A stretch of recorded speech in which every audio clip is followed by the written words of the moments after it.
आंदोलन झाल्यानंतर साधारणपणे वर्षभर मरानंतर या जे गुन्हे आहेत ते मागे घेतले गेलेले आहेत, ते नानारचा देखील विषय असेल. आता तुमच्याकडे रिफायनरीचा विषय प्रामुख्याने येतो.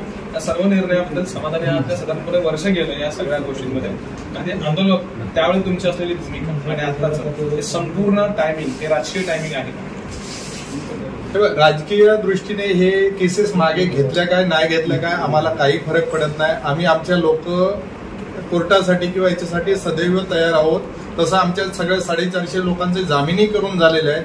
त्याच्यामुळे ह्यांनी जरी राजकीय दृष्ट्या केसेस मागे घेतल्या आणि नाही घेतल्या आम्हाला फरक पडत नाही. आमचा अजेंडा कायम आहे. रिफायनरीला विरोध तो कालही होता, आजही आहे आणि उद्याही असणार. सरकारच्या निर्णयाबद्दल समाधान आता भविष्यात सहकार्याची भूमिका, संवादाची भूमिका राहणार नाही. जोपर्यंत रिफायनरी रद्द होत नाही तोपर्यंत आमची कुणाशी सहकार्य किंवा कुणाचेही आम्ही बांधील नाही आहोत. आम्ही आमच्या निर्णयावरती ठाम आहोत.